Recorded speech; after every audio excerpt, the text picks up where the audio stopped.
and welcome here to the home of youngest world champion and of course Ferrari's biggest fan and Ferrari's fastest driver, as we are now going to go for our hot lap at the Canadian Grand Prix, which is of course the round 10 of the 2025 FIA Formula 1 calendar. You can see obviously that beautiful calendar there to my left, and I'll be very happy to introduce you to the track that is named after one of Ferrari's heroes, one of the most spectacular drivers ever to grace the Formula 1 circuit, which is of course Gilles Villeneuve. So welcome to circuit Gilles Villeneuve, obviously on that man-made island which was made for the 1970 Expo over here on the outskirts of Montreal. And yeah, this is the track that we've obviously planted our Scarlet Red Ferrari on pole position on a couple of times.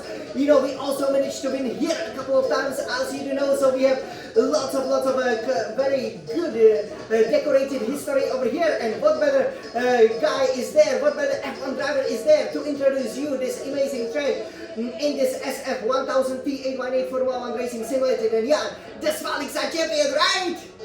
So I'm sure you guys are very excited. So we will of course go to the track first, and then what we will do is very simple. We'll take a look at the setup, because the setup is very important, right? As you will be going through the track, you notice it's pretty much a straight and a chicane, right? In fact, the track features incredible 5 chicanes and 1 hairpin, and it's then basically connected by either very long or short straight. So you know, maybe the setup that we used will surprise you a little bit, but we definitely put it into great effect in the Grand Prix, as you know, right?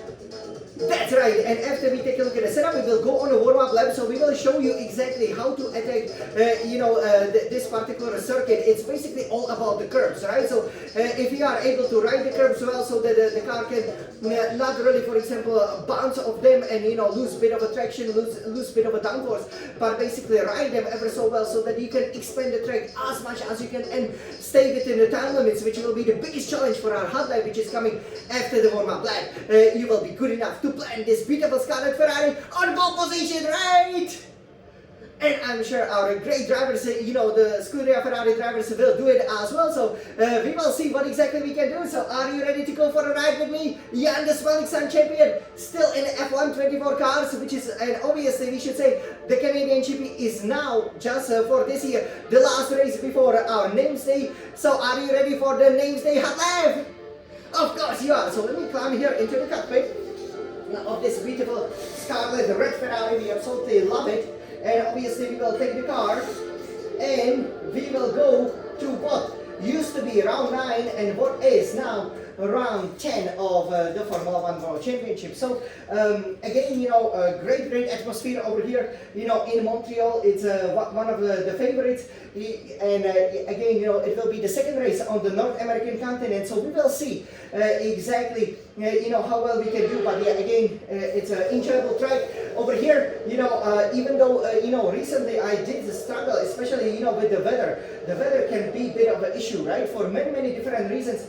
But basically, you know, with the weather, your problem is always gonna be that if it's raining, you always have to be in the right set of tires. So here, let's take a look at the setup that we have here for the Canadian Grand Prix. So fuel load stays at 10 kg, that's 10 kilograms, right? Then we go to aerodynamics. So front wing aero at 43, very high, right? You will think, well, you know, it just chicanes and the straights, a little bit like Monza, but obviously Monza's much quicker. So you don't actually need that much of the front wing. Rear wing at 34. So here in Canada is a bit of an opposite to Monza, so relatively high downforce, but I did figure out if you save the battery and use the DRS, it still, you know, gives you overtaking opportunities. Shall you need them? For transmission, differential adjustment on throttle 40%, differential adjustment of throttle just 10%, because you basically, you know, are just pretty much, it's very unlocked setup. You know, you don't need to move the wheel that much, because there are basically only the chicanes. Engine braking, of course, we will put it to 100%. Suspension geometry, front and rear camber at a complete minimum, so minus 3.50 degrees and minus 2.20 degrees respectively. Front toe out and rear toe in at 0.06 degrees. Suspension, front suspension completely firm at 40, you're gonna be able to ride the curves. Rear suspension at 7, giving you very soft feel for a nice balance setup. Front anti roll bar at 16, rear anti roll bar at 14. Front ride height at 22, rear ride height at 55 then. And for the brakes over here, we will again use the brake pressure 100%. Lots of braking zone, so it's important that your car obviously doesn't look up the wheels, especially the front wheels will be a bit of an issue. That's why the front brake bias it's at 58%.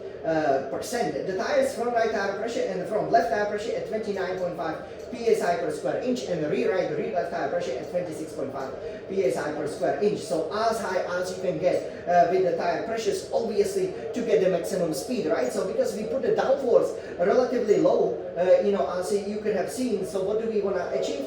We want to achieve obviously still a top speed, which we can get from the very high PSI, the tire pressure per square inch. So now, are you ready to see the warm-up lap? So let's go here to the track. We will take it from the computer. Okay, so here you are, pummeling down the main straight, the DRS wide open, and from the 8th gear you brake them out here and to the 4th gear, and then here you can ride this first curve quite a lot, but here you gotta be very, very careful. This is the Wall of Champions. Michael Schumacher and many champions over the years have ended up over there, because especially before, if you got unsettled during that chicane, it's very easy to just suddenly be in a wall, right? Then you will engage, the DRS over here, as you can see, and then go with the full battery power, 5th, 6th, 7th gear, as obviously we are going to go at the podium over here. That obviously we have celebrated at several times. And this is how the lap starts. So you kind of go from left to right, which is also great for covering your position, and end around here when you can see that Estelle to your right. And then here, try to ride the curve, but not that much. You can go 3rd, 4th gear, short bursts of power, and then 2nd, and then quickly to the 3rd gear, because we are using a lot of the engine braking. So it's important to slow the car down for the optimum apex speed. And then here, the car will be very unsettled, right? So basically, there's obviously, the island, so it is an island, so there's a river on both sides over here. So it's slippery for whatever reason. Here you're gonna brake as you go to the 7th gear after you engage the battery to the 5th gear. You can ride both curves quite hard, and it's actually very important to get the quickest line through the corner, right? Once you do that, 6th, 7th gear here, this is full power. Be a little bit careful with the battery deployment, you can easily spin out.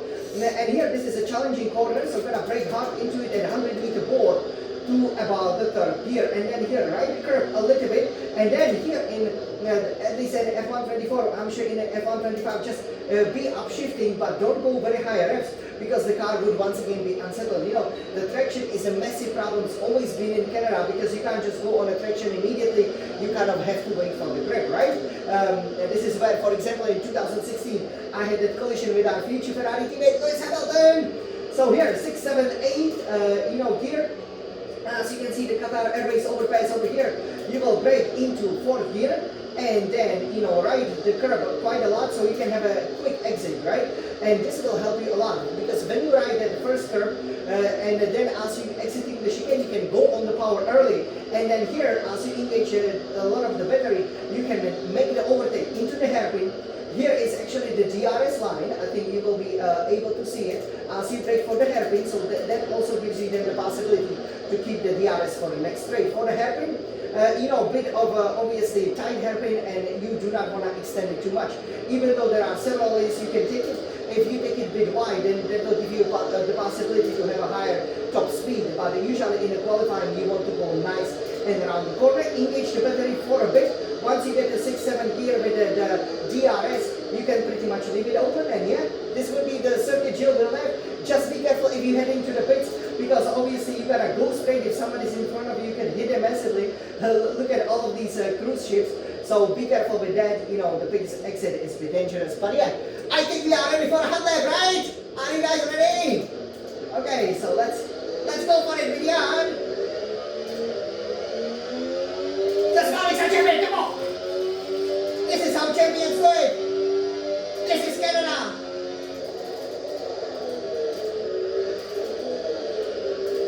Nice. Oh, we are gold!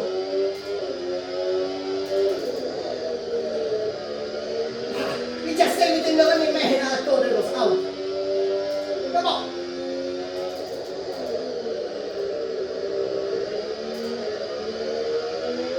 Go up the gears, come on! Man, the traction is at a premium, come on,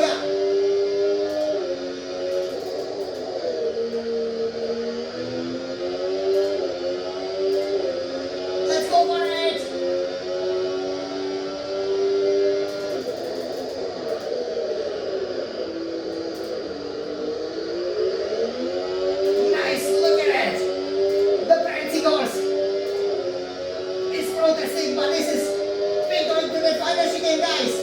the wall of the champions.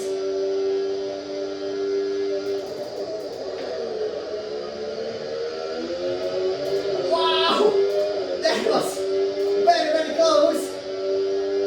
Yeah, and that got to us 12.4. Well.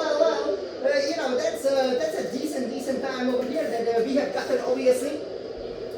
Yeah, I have to say, you know, that was a good lap. Obviously, you know, that red hot lap will be even quicker, but yeah, once again, we stayed within basically, you know, that 2 seconds of our completely absolute best, which you can see in the fastest lap. So yeah, I was pretty happy, you know, that particular lap time over here, you know, would have definitely, you know, placed us very high up the grid. That would definitely be the fastest lap in the race. Good job, Alex, champion! And a real Formula 1, for example, you know, this is pretty much the same speed that the guys went when they did their pole position laps. So over here, yeah, this was perfect over here. Great hot lap. So I hope you enjoyed it. I hope you learned a lot about the circuit over here.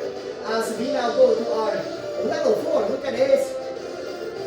Yeah, and let's hope that the Scuderia Ferrari will plant it on pole position again. You know, we very often over here are very successful. You know, this track again, you know, usually it's not as beautiful and sunny, but again, it is one of the staples, you know, on the calendar, and lots of things can happen. Obviously, you know, for us as Scuderia Ferrari, you know, we had quite a good success over here, you know, over the years, right? And you know, this is what we will be aiming to replicate again, you know, this weekend. So I cannot wait for it again.